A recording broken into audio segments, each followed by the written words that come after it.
He accomplishes his purpose in his time. Over the centuries, nations have tried to destroy Israel, but they've not succeeded. Why? Because God made a promise. They have tried.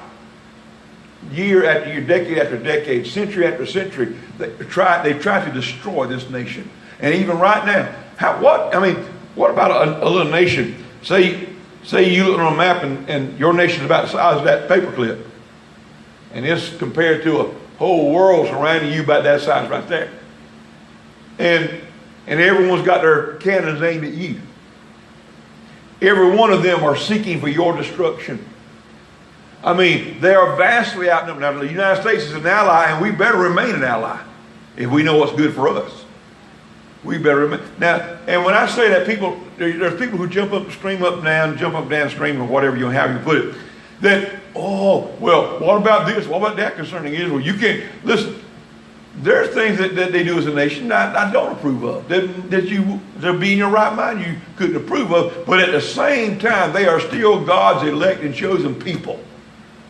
And we better not, if judgment falls on them, it better be at the hand of God, not by us. Amen?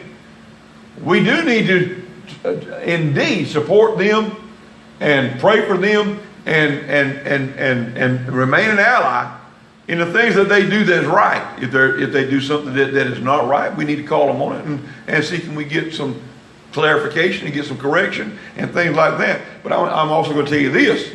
The nation of Israel, they're constantly bombarded by false accusation. A lot of what they're accused of doing, they don't do. They haven't had anything to do with a lot of these things they've been accused of. But God keeps it. That's why they're still in existence today, because of the promise. And if we turn our back on them, I got news for you. We'll go down before they will. Because God's going to sustain Israel. He made a promise. He ain't going to break it. That's just the way it is. They can turn every nuclear device they want to and aim it right towards Israel. I'm here to tell you, God, some way, somehow, God will preserve them. Miraculously, He'll preserve them. And they'll be okay.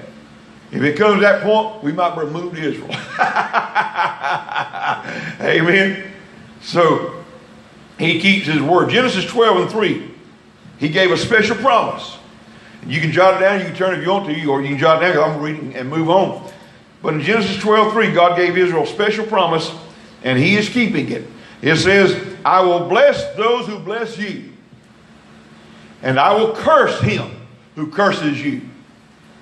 And in you, all the families of the earth shall be blessed. Now, I tell you this, and this is not taken out of context at all. That comes right down to the day and hour we're in right now, and that's for everybody.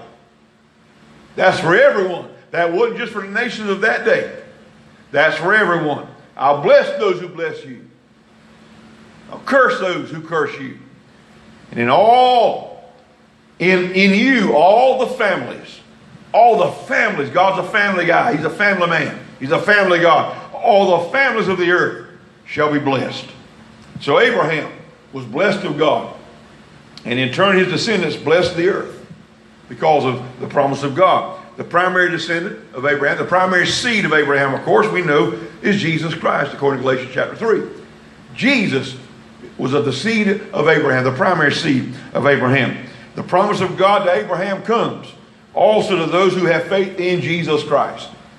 That's actually the fruition of the promise to Abraham. Actuality is coming to a belief, a saving belief and faith in Jesus Christ. That's the ultimate of that promise that God made. So God's blessings stretch beyond the faithful to others as well. God's blessings stretch beyond our generation to the next generation, and to the next generation, and to the next, as long as the world is here, as long as God tarries and the world remains. God's promises are extended. His promises of blessing are extended to each generation. God's children today should pray for Israel. As I said a while ago, we need to pray for them. And we need to share the gospel with them. They need the gospel like everyone else does.